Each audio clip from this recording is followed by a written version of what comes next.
Oh boy, here we go. Okay, so just as a precursor to all this document was started before we'd even got our first gameplay trailer for Legends ZA. And I had the idea to do it before we had even gotten an announcement, but we hadn't seen gameplay yet. Most of this was written, at least this first part, was written before we'd even got the first gameplay trailer. And not even just this first part, actually. If I'm looking at it, like the first three parts, including the preamble on the document, were written before we even got our first gameplay trailer for the game. So, and I didn't change any of it because why would I go back and change any of it? I want this to be my thoughts, period. So yeah. Just know that when I talk about stuff involving Legends ZA, or even type it on the screen because this document has some stuff highlighted that I should put on the screen, just know that all this was before we even got a gameplay look at the upcoming game. So yeah. This should come as no surprise unless you're new here, but I'm a Pokemon fan. I have been since I was literally in diapers. I have played way too many hours in this series. Thousands, to be more precise. Once again, this shouldn't be surprising. Naturally, I, just like most fans, will be excited when a new Pokemon game or generation is announced. Gen 9 so far was no different. Despite just coming off the heels of Pokemon Legends Arceus, we were greeted to a teaser trailer of the next generation of Pokemon on February 27th of 2022. Now, almost 3 years after that, Pokémon Scarlet and Violet are done and over with, and I've gotten to play it a good amount of times. Both the base game and the DLC that was released for the game in 2023. Around June of that year, I started uploading on my old channel again, and by August I was uploading regularly on my channel again and started trying to figure out how to make the things I wanted to make. I was able to be partially a part of the reveal cycle for those games as expansion passes and other content, and I was having a good time doing it. It was around September and October of 2023 that I started making thoughts of videos for things before their release dates and sharing what I thought about the games before I would get a chance to play them for myself.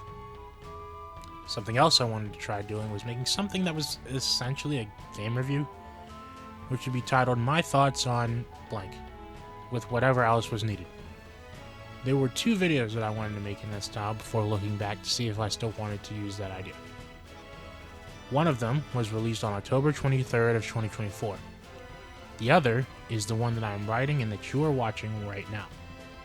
This game is a part of a series that I love deeply, and I feel that both the franchises that I love should get the videos that will require the most out of what I was doing at the time, because without them I don't know if I would be on here doing this. You could say that for a lot of things, to be fair, but without further ado, welcome to my thoughts on Pokemon Scarlet and Violet, Complete Edition. So, as mentioned in the beginning of the video, these games were announced fresh off the heels of the January 2022 game Pokémon Legends Arceus, a game that I thoroughly enjoyed and spent many hours on. With that being said, I wasn't exactly surprised when the Pokemon Day presentation, almost exactly 1 month after that game's release, revealed the next generation of Pokemon games. Pokemon pretty consistently, both on their international releases and for their localizations, have had 3 years between each of the generations starting. And with Generation 8's Pokemon Sword and Shield being released in 2019, it was about time for the reveal of the next generation's starting point. I had entered this point with a pretty clean slate in regards to what to expect. I try to keep that line of thinking regardless, but this one especially so since I was exiting my phase of searching for Pokemon rumors to look at. I personally don't really have a preference on a lot of things that the online Twitter, Reddit, and YouTube communities like to start wars over in regards to this franchise. My main draw to this series is the world, characters, and monsters. I'm not a graphics person really at all. I'll rock with a buggy game so long as I don't clip through the floor by walking forward on a flat road, and will generally stay with the game so long as there are parts that I like about it, and if the parts that aren't that don't regularly and consistently make my blood boil with rage. In short, if you give me a game that is functional on some level and has some things that I like in some way, I'll buy and play said game. With that said, my main draws with Pokemon, like I said before, aren't really the gameplay or graphics and performance. My main draws are the world that they build each game. I look forward to seeing what they have to show me, what kinds of characters and monsters I meet, how I explore the terrain, what terrain there is to explore, and what events will be kicked off that get me to see all those things. I'm also not picky on how things go. I can appreciate more somber endings like the endings of the original Pokemon Sun and Moon and base game Scarlet and Violet, the simple endings like games such as Diamond and Pearl or Red and Blue had, and the awesome feel-good endings like X and Y or Sword and Shield. I never want to have an expectation for what the game should be doing, because to me all that stuff takes away from the main point of the series for me. Back to the scenario.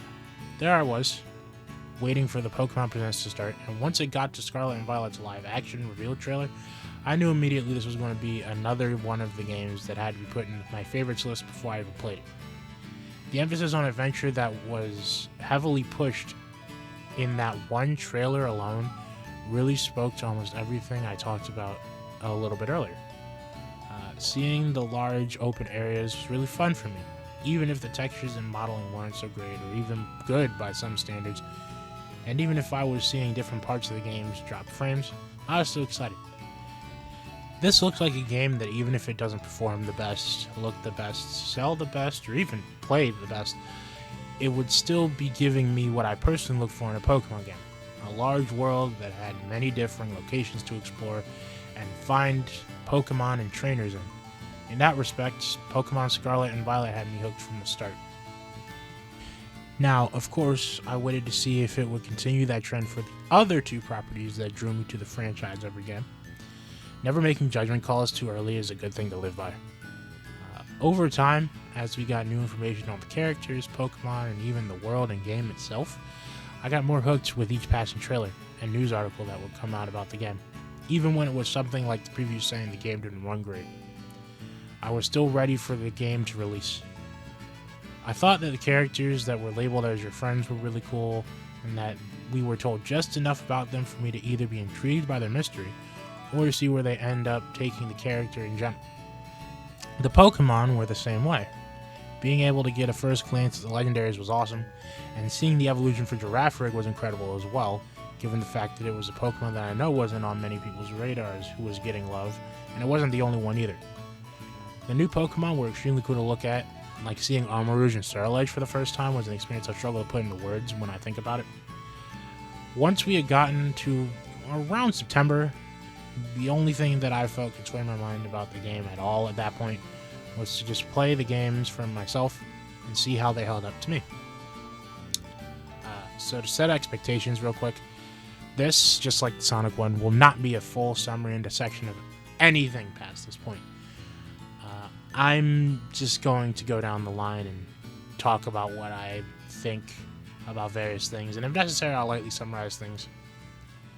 With that being said, onward, I guess. So, let's start with the characters and the story.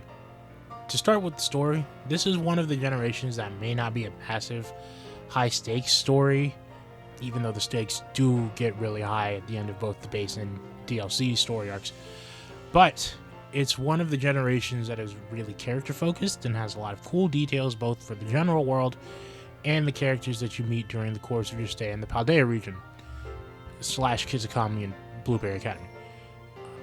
For context, Pokemon Scarlet and Violet's story is split into 3 to 4 different segments based on how you view it. All those segments focus on different characters and different areas of the Paldea region.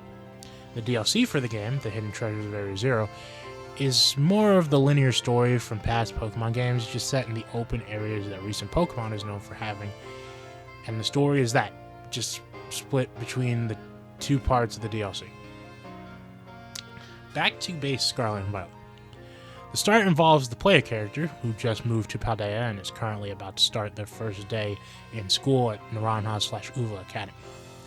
From there, you're introduced to the director of your school, Director Clavel, your rival friend and classmate Nimona.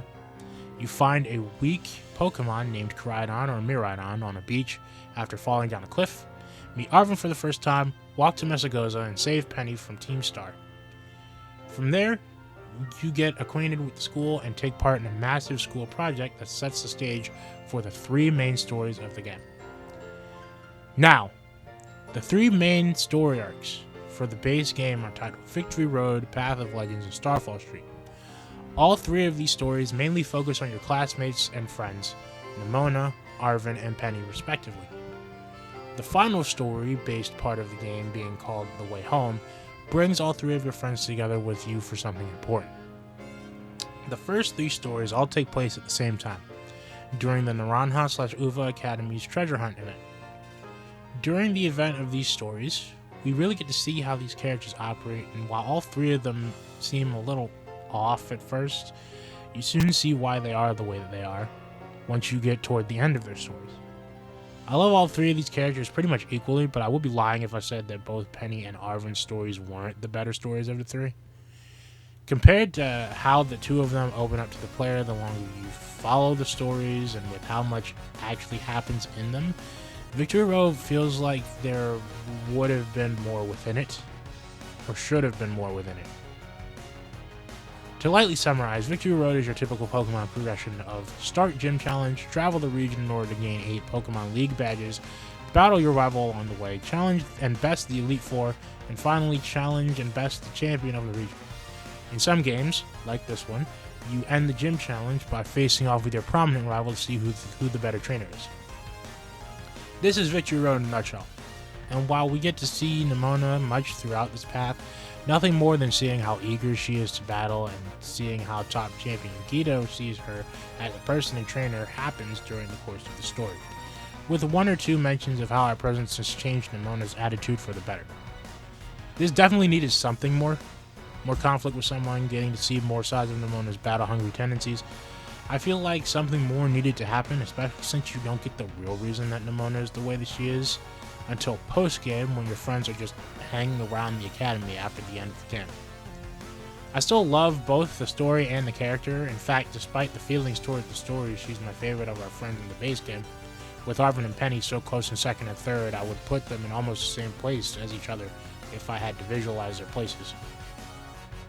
Learning about how people feel about her at the academy despite her high ranking among the students, and finding out that she really only is like that because she likes battling and is really enthusiastic about it, made her still less than favorable approach to our existence much more tolerable. Almost acceptable? Almost. It felt good to be the friend and rival she was looking for, despite being a piece of wood with a school uniform on. Next is Penny, who I have less of a problem with her story in general, just how it was presented. Penny is a shy girl who you find getting pressured to join a group called Team Star on your way up to the academy front door. After helping her get out of the situation and starting a treasure hunt, you find that she is in league with the mysterious Cassiopeia, a person with advanced tech skills, who hacked your phone in order to recruit you into their Operation Starfall, a plan made for the sole purpose of dismantling and disbanding Team Star. As the story goes on and you destroy more of Team Star's bases around the region, you not only learn the truth of what Team Star is and what happened to get here, but Penny also shows up, both to give you the rewards Cassiopeia promised and to ask you questions about Team Star, seemingly weirdly involved with or interested in them. It's at the end of the story that Cassiopeia is revealed to be Penny, and that she was the original big boss who helped start Team Star and helped create the rule set the current members followed. She explains that she created Operation Starfall to save the leaders, her friends, from their fate of expulsion from the academy for their part in Team Star and generally missing classes and other things. Though that never comes to pass thanks to both you and the director of the academy, who disguised himself as a student to get in on the plan, learning of the true origins of Team Star's creation a year and a half before the start of the game. I feel Penny is a great character, has an attitude, but isn't too overbearing and annoying with it, while being a person who is very caring toward their friends. Enough to go through some cheesy retro movie nonsense to help them when they look to be in trouble. She is a recluse because of the bullying she and her friends endured, but still finds it in her to open up enough to get her friends the help she thinks they need, and is extremely reliable on that front. The way they chose to represent all of this is what I would touch up a bit. Not necessarily the bits around her Operation Starfall plan, I feel those are fine, I think the way we found the motives of Team Star could have been executed better. Once you defeat a Team Star leader, you gain their badge, and a flashback plays of different parts of Team Star's creation that pertain to that leader. As an example, Eri, the fighting type Star leader, has a flashback scene of her training the 4 other Star leaders in order to make them strong enough for the upcoming battle against their bullies in the Academy. I enjoy the idea of having the part of Team Star's origin story that fits with that leader's theme being what you learn after winning against them. That makes sense.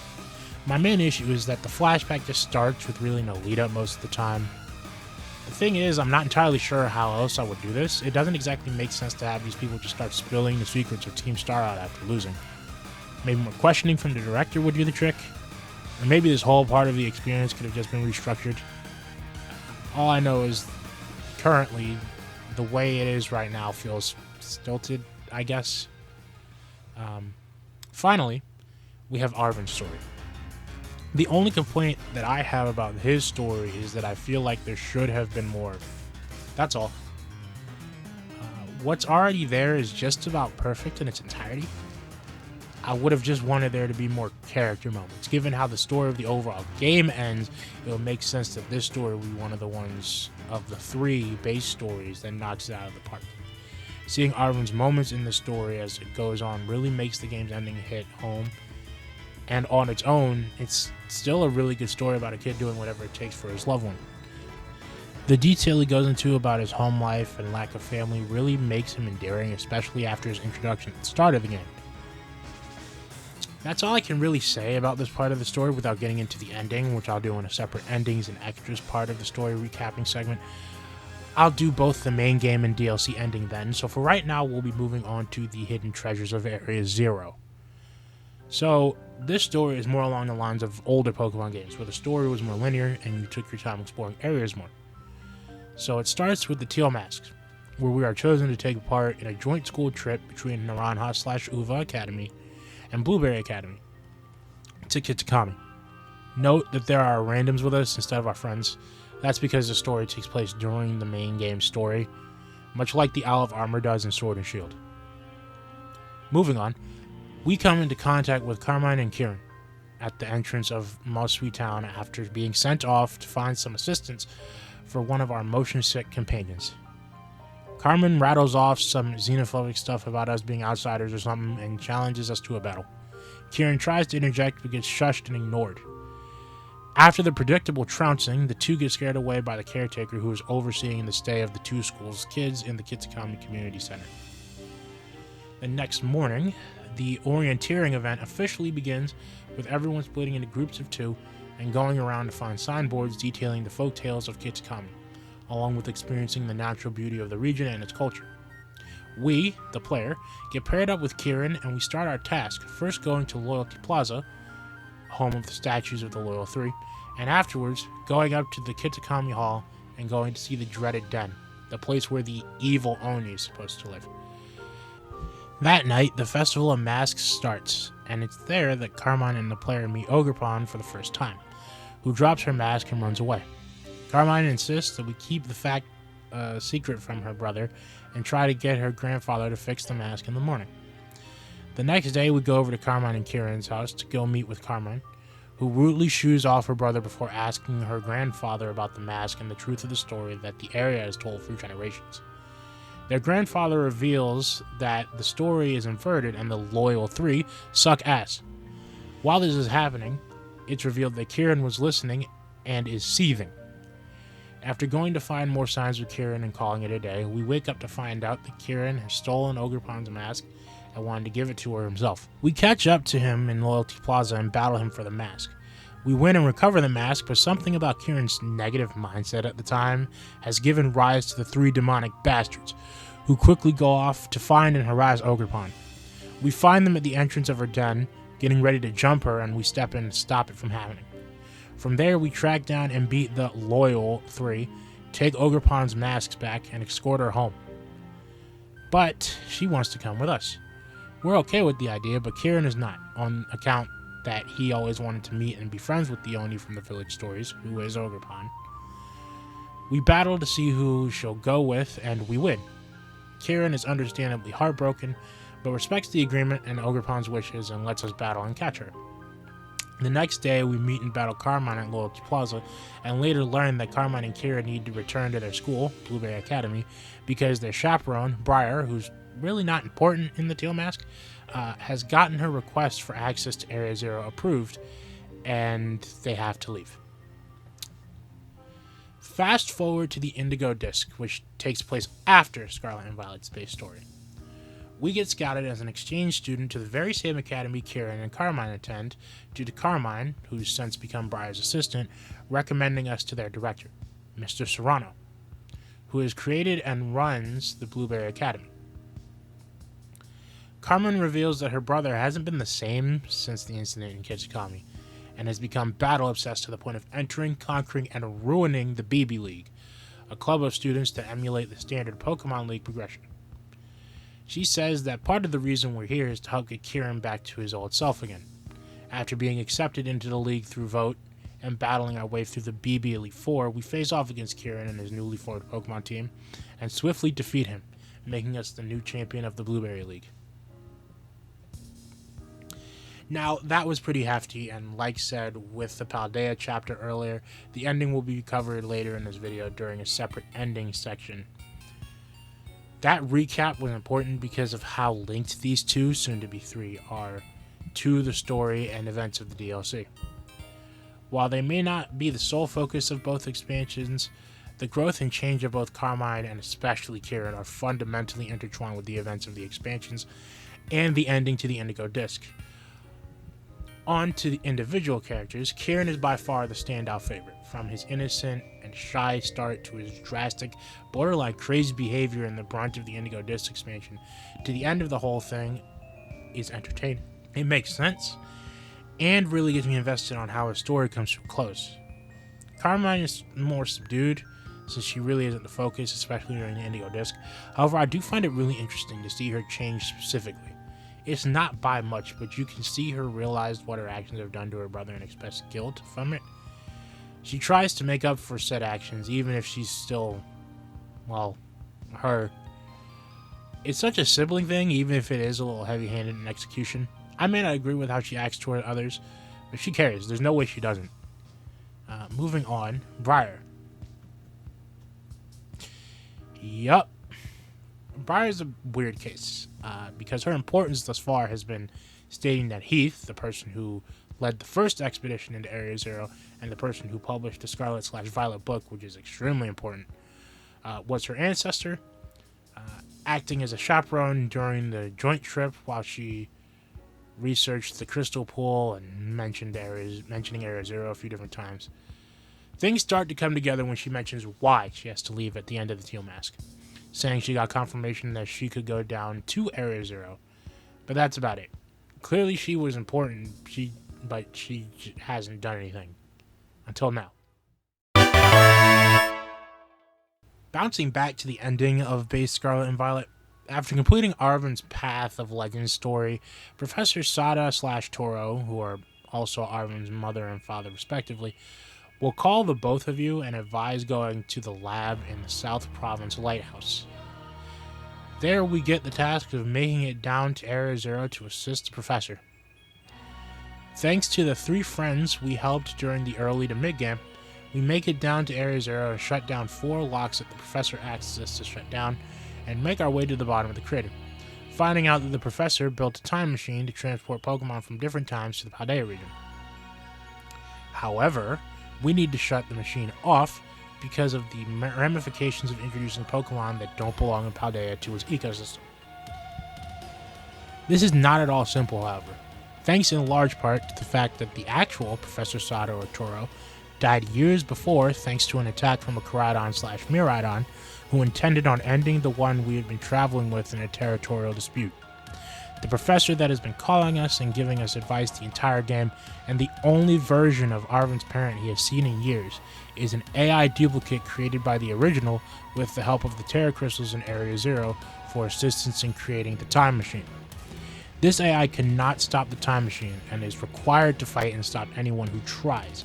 The only way to deactivate the time machine is to insert the Scarlet/Violet book the professor owns into a receiver on the machine and deal with the Paradise Protection Protocol and the other legendary. The final fights of the base game involve fighting against the now known AI version of the Professor and the Koraidon/Miraidon that ended them in order to stop the time machine and save the Paldea region. With the AI Professor letting Arven know that his family really did care about him and giving its goodbyes before transporting itself to another time to truly stop the time machine. After this, we walk home with our friends, and Ed Sheeran starts playing music for some reason. Now, to talk about this ending, it's incredible. The emotional impact of this ending is part of the reason why lots of people love Arven so much.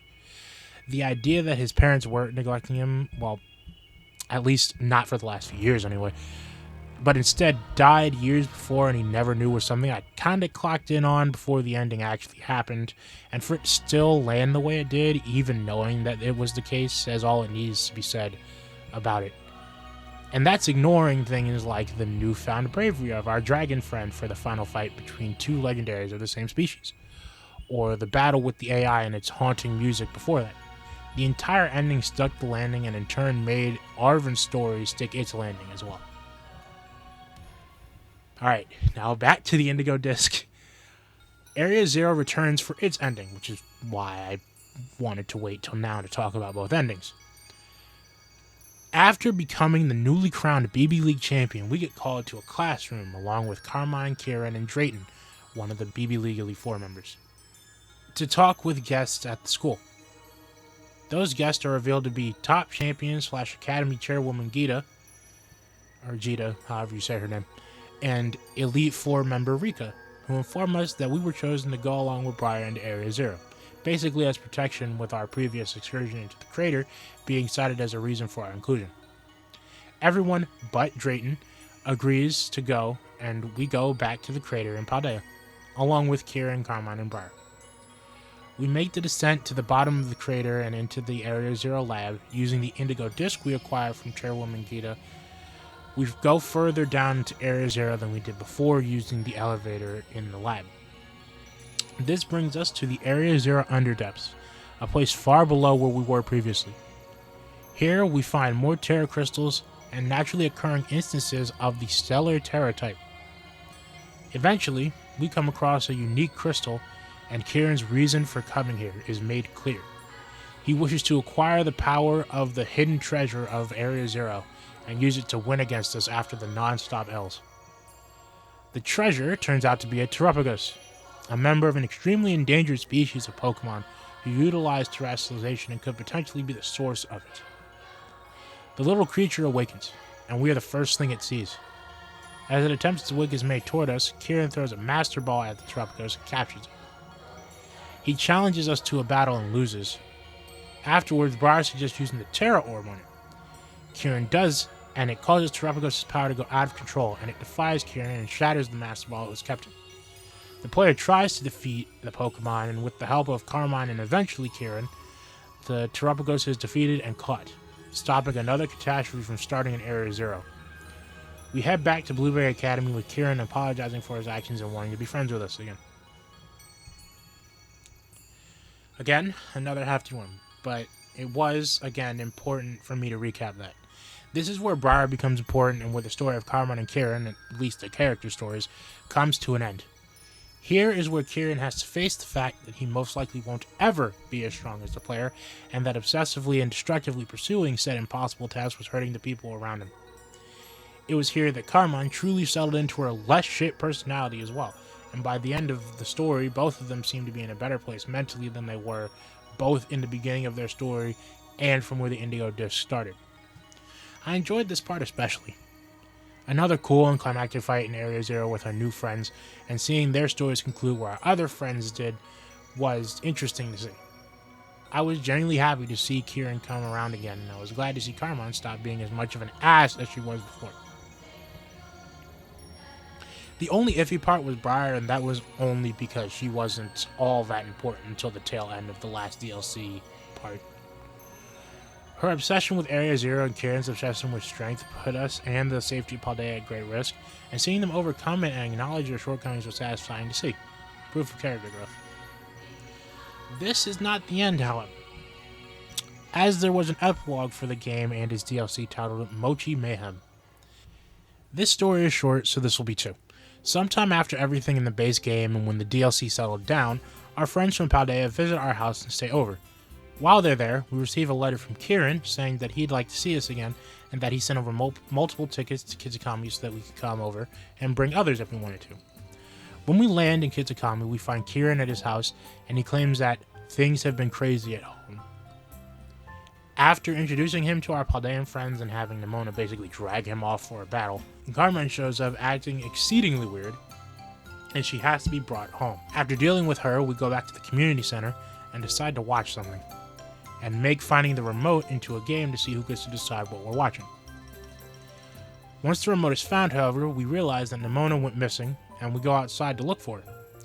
Instead of a quiet town, the town's residents are all doing this crazy hypnotic dance and screaming about Mochi. Even Kieran's grandparents got infected by it. Note, it's the same dance that Carmine was doing earlier before anyone else by a good 4 or 6 hours, meaning she was likely the first to be affected. We regroup with Penny and Arvin to find the culprit of this strange attack, Petulant, preparing to infect us as well. The player and Kara manage to dodge the Mochi, but Arvin and Penny do not, leading to us having to fight them as well.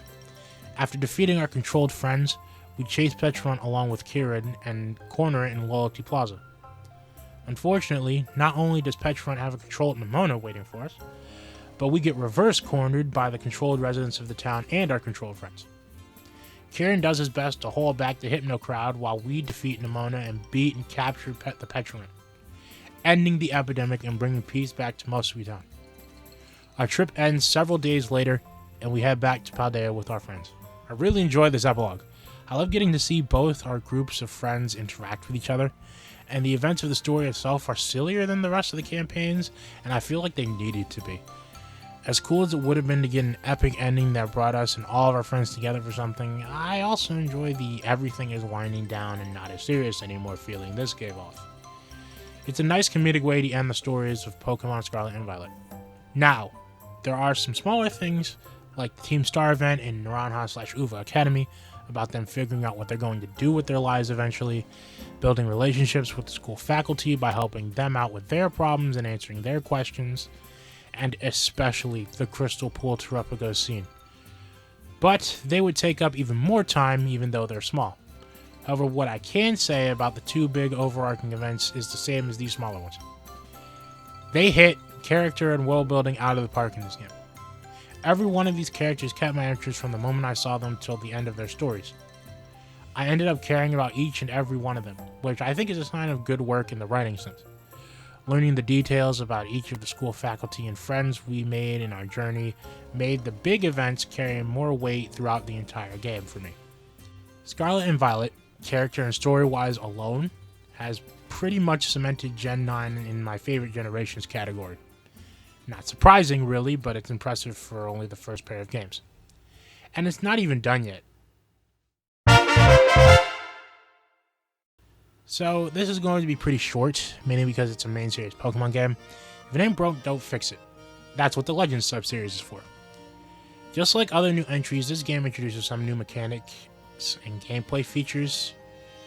The biggest being terrestrialization, a mechanic that alters a Pokemon's type by changing to a Terra type assigned to it. By doing this, the Pokemon may cover weaknesses and gain stab on moves, or increase the power of moves it was already getting stab on. Out of all the gimmicks, I think this might be my new favorite. I love the new layer of possibilities this opens, and gives me the ability to further cover my team's weaknesses. No fairy type? Boom! Terra Fairy play rough.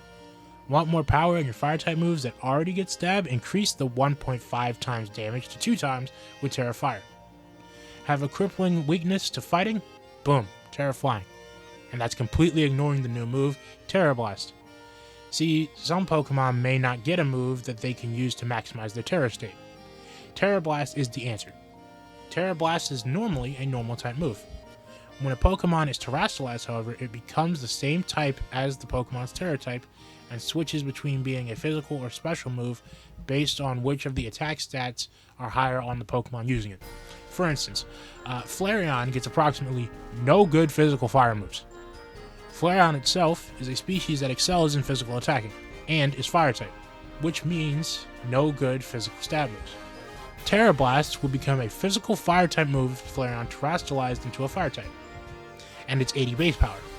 Just for sheer usability, Terra is my favorite. It may not be as flashy and cool as the others, but it doesn't need to be.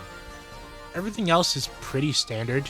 Running, crouching, sneaking, throwing a Pokeball is back, but it's only for the Pokemon you have, and there's no aiming, it's just a button press. The all-terrain Pokemon to help you traverse the world are here, this time as the box legendary, standard stuff. Some features got expansions though. Pokemon following you is also back, being labeled as the Let's Go feature, and they added stuff to it. Pokemon can both pick up items and fight other Pokemon in the area. The feature is actually required to evolve some of the new Pokemon. Moreover, the trainer customization is back with some new additions and summer missions. The tops and bottoms system has been removed in favor of just school uniforms in their entirety. These are pretty limiting even by uniform standards, but honestly I didn't mind. There were so many other types of clothes added to the game that making an outfit became a fun project of figuring out how to make a look work with what I had. And the more outfits that were added through updates and DLC, the more variety I could have. And that's ignoring the new facial customization. The eyes, mouth, eyebrow type, eyelash type, and color of all those parts were all yours to choose, and I personally loved it. I think that having all that with the tops and bottoms added would be pretty much perfect. There's also a camera feature added to the game. It's pretty self-explanatory, and all its uses in the main game and DLC are also self-explanatory. You use the camera to take pictures, so when you're asked to take pictures of stuff, use the camera.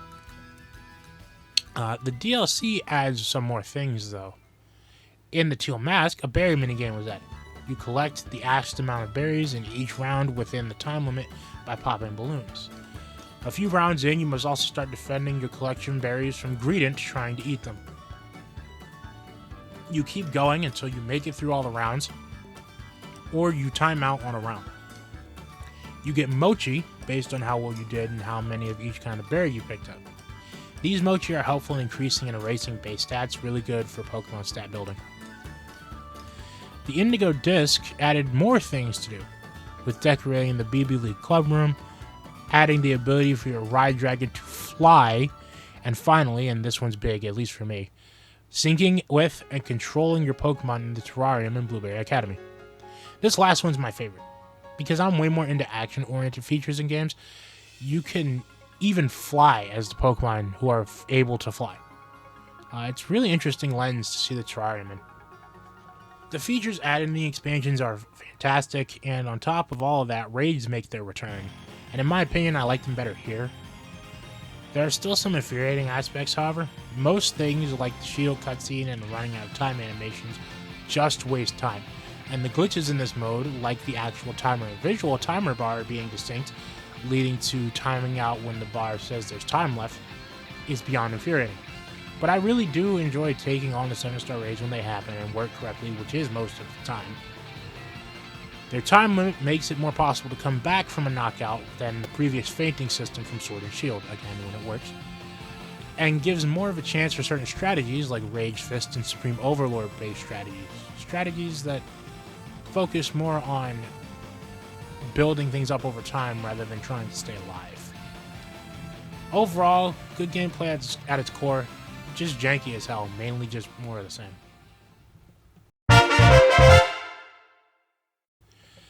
Just gonna put this out there, there won't be much to say here either. Now, I basically never hated design for a Pokemon, and I personally believe that a lot of the hard-set opinions I've seen about stuff like that miss what Pokemon as a concept are, but opinions are opinions, and mine is that there are no negatives. So instead, I'll go over some of my favorite Pokemon from the games in list form. The starter Pokemon, of all types, all the forms. Fuecoco, Quaxly, Sprigatito, literally all their lines, the whole line. Really great Pokemon in terms of usability and in terms of design. I love that they're all entertainers. Really cool to look at. Number 2, the Pawmi and Wattrel lines. These are electric types for the region. Note that this is another flying type Pokemon that is not flying normal. Good. And Pawmi is the Pikachu clone. The first Pikachu clone, I think, period, that actually gets to evolve. and is not just pure electric type. It becomes a electric fighting type. Number 3, the Paldean Wooper line. Love the regional variant for Wooper. Love changing the things on its face to represent a skull and crossbones. And then its brand new evolution, Clodsire, which also keeps the Poison Crown typing, is a really good Pokemon to use. And it just looks cool. I like it. Number 4, the Ruinous Pokemon. These are the Pokemon that you have to look for the stakes all around the region in the 4 different quadrants to get. The way you get them is pretty tedious, but they themselves, they look really cool. I love the way that they use normal objects as their basis. And for a limited time, I believe when this goes up... no, actually, I believe when this goes up, it'll be done. But for a limited time, you could get them for free. Because we got over 1 million wins on the raids for them. Number 5, Koraidon and Miraidon. This shouldn't be a surprise. The legendaries will usually always be on a top Pokemon list for each generation, and this one's no different. I love the lore about them, that they're paradox forms of Cyclizar. And I find their abilities and their signature moves really cool and also kind of busted. Number 6, we've grouped up Citadel, Flittle, Charcadet, and Fido lines. Literally love all of them. Charcadet, the split evolution's insane. Flittle, didn't expect it to be a psychic type, and I've used Esprothid for raids. That's really cool. Citadel is cute, and then it becomes Titan, which looks really menacing. I don't know if it's great or not, but I like the design.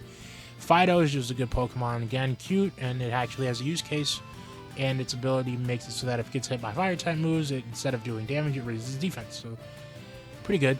Number 7, all of the Paradox Pokemon, and I mean all of them. I think their general concept alone was enough to put them up here. But then using, basically being another way to explore a different route for all the Pokemon that already exist was really nice. Also, their lore is insane, and I like that about them. And the last one on this list at number 8 is Ogerpon and Terravagos. They're on here for basically the same reason. Great story parts, cute, cool, multiple forms. Really love their lore. So yeah. And those are some of my favorites. I can't go through all of them because it will make this video so much longer than it needs to be. But also, on the topic of Pokemon, this generation, much like Gen 7, introduces another variation in Pokemon that mirrors real life. This variation is convergent evolution. Much like in real life, animals from completely different families and in completely different parts of the world could come up with the same answers to problems and traits for their different environments. Wiglet and Toedscool are the 2 Pokemon of this generation that demonstrate this. Much like the regional variants of Alola, the most exciting part is what this means for future games and other Pokemon. Imagine some sort of starter-based convergent evolution for Gen 10.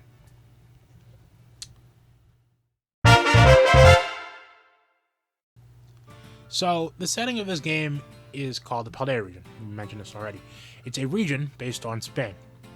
I can't really say much to its real-life comparisons, other than it mirroring the memes / truth, maybe, of there being exactly 2 to 3 population centers in the area, and there being nothing but wilderness besides them. I can say that these areas might be some of the most memorable for me in terms of current Pokemon. Now, to be transparent, it's all memorable to me. I play these games far too much to forget any location from any of the games in the mainline series. But when I say memorable, I mean first to pop up in my brain, and it's not just it being recent. I've played a number of Pokemon games since the last time I truly played Scarlet and Violet all the way through, and they're still the first. My thoughts on this are that this is, from my recollection, the most varied a single region has been in terms of different areas that we could explore. Forests, grasslands, lakes, canyons, olive fields, rolling hills, cliffs, beaches, swamps, mines, a snow mountain, bamboo forest, waterfalls, multiple flavors of cities such as metropolis, serene, countryside, town size, and historic, ? There's also the ocean around the region, and caves, which make their second overall appearance in a base game in what I'll call modern Pokemon from Sword and Shield onward. And all of that isn't even factoring in places like Area 0, which takes the grasslands and cave-type areas and puts a unique crystalline spin on them. Or Kitakami with its apple orchards, rice paddies, barrens, and Oni Mountain. Or even Blueberry Academy, the entire terrarium, with variations of other types of areas that have a unique spin on them, such as the mountains of the normal variety, a glacier area, a huge tropical beach which has its own cave system, and a savanna. There's even a recreation of Chargestone Cave from Unova. And while the base games areas definitely left something to be desired most of the time, with the only exceptions being the cities in Area Zero, I don't think that the DLC areas fit that at all. There are some rough patches, sure, but I think that by and large, Kitakami and the terrarium of Blueberry Academy look very pretty, and I personally believe that this is due to working on a much smaller, way more layered map for them in comparison to actual Paldea, which is something that Pokemon Legends ZA seems to be doing as well. With all that being said, though, I love all these areas across the entire game and DLC packs. The autumn-like nature of North Province's Sokarat Trail, the pretty reflective black peaks of North Province's Area 2, looking over the vast mining pits of East Province, and the olive fields and deep canyons of South Province are some of my favorite examples of non-city areas in the base game. They all look so unique, not just to the rest of the game, but the rest of the series. I can only really think of one place that looks like any of them, and it's Lentimos Town from Unova and Black and White 2, if we really stretch the comparison for South Province 3. Area Zero is a no-brainer. Come on, this place is beautiful, and only gets better the further down we go into the place. And there's no surprise that they would nail the looks of the cities. They've been consistently getting that right since Diamond and Pearl, I would argue. Overall, I love the setting of the Paldea region, and I can only hope that future regions take that variety and apply it in even better ways. So this part is going to be pretty short. In June of 2025, so this year, the Nintendo Switch 2 was released to the public with unsurprising financial success. Along with the new games it can play, it was announced before its release that it would also be able to play Switch 1 games, and even better, some games would be receiving either DLC upgrades that added content to them, like Kirby and the Forgotten Land, or would get free performance Nintendo Switch 2 upgrades. Given the lack of example for the latter, you can guess what I'm about to say next, if you don't already know. Pokémon Scarlet and Violet got a free Nintendo Switch 2 upgrade, and it does a few things. It smooths the frame rate, increases resolution, increases Pokemon spawn distance, increases Pokemon spawn volume, and loads faster. Now, while I'm not a person who really cares about graphics and frame rates, it is beyond noticeable how much better the game runs on the Switch 2 version. I noticed not just the changes that were made public, the ones above, but others that happened as a result of those changes. There was a point where I was in the Savannah biome in Blueberry Academy Terrarium, and I saw a group of Rowlet flying above my head. I'd never seen a group of them far enough away from me that they could do that. Some behaviors are only seen in the Switch 2 upgrade because the Pokemon render distance is big enough now that I won't be disturbing them by the time I see them in the world. Another of these observed behaviors comes from my favorite Pokemon, Vulpix. I was walking along Reveler's Road. Reveler's Road. Normally, I would see one walking around, or one would see me and try to run, the shy type. And in this encounter, I saw one just sitting in the field, staring forward, as in actively sitting down. It's not much, but these details really make it seem like you're surrounded by creatures in a world, much like real animals. And the Switch 2 upgrade makes it way more possible to see these interactions and moments that Pokemon have. Some of the glitches are still there, mainly in the Terra raid battles, and popping is still an issue in cases like when you're dashing across the land on Koraidon and Miraidon. But overall, the Nintendo Switch 2 upgrade is the best way to play the game. I wouldn't say buy a Switch 2 to play it, because that's just irresponsible to do regardless of how good something is and how much you like it. But if you have one or are planning to get one, maybe have Scarlet and Violet on your radar if you're interested in these type of games. Or just into Pokemon. When I first saw this game, I knew I was going to like it. As the time passed and more information was revealed about the game, the feeling only increased. I have now played it 7 times across both Scarlet and Violet, And the only reason I haven't played it more is that I don't want to burn myself out on games like I used to around when Sword and Shield were the newest games. I played those like 6-7 times before the DLC was released and found myself struggling to get through the rest of the files, including my Pokemon Remix file, even though I liked those games. I enjoyed every aspect of these Pokemon games, and that fact, plus all the lessons learned and the ambition gained from them and their DLCs, as well as Legends Arceus, really makes me look forward to future games. Looking at you, ZA. While this game is not up to par in the visual department, even without all the frame drops from the original Switch version, and even with the genuinely pretty parts of the DLCs, and while I may still have some glitches that happen now and again, see the Terra Raid Terastallization camera glitch, I can't stress enough how much of those games still hook me beyond that. I think with Scarlet and Violet alone, Generation 9 of the Pokemon series might be in my favorites already, and even if it's not, I have a feeling it'll be cemented there pretty soon. So, this is off script now. This is the first time I tried to do something scripted. You may have noticed me stuttering still a little bit, but not as much as I normally would have. That's because I wanted to write a full script for this, if nothing else, to get all my thoughts down so I knew to talk about stuff. Because now that I've done this, there's quite literally nothing else I have to say about this game. Nothing. But yeah, this document is 19 pages, comprised of 7 parts, and I started this in October of last year. So when this video comes out, I think this will be a year old, this document. Let me just see. But yeah, so this is the only time I've really scripted anything. No, it was created in November, so by the time, maybe even by the time the DLC for ZA comes out, it might be a year old. But this is the first time I'm really, scripted anything.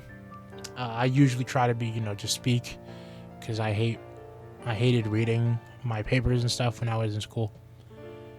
But yeah, hopefully the effort in writing this came through, even though I did screw up a little bit.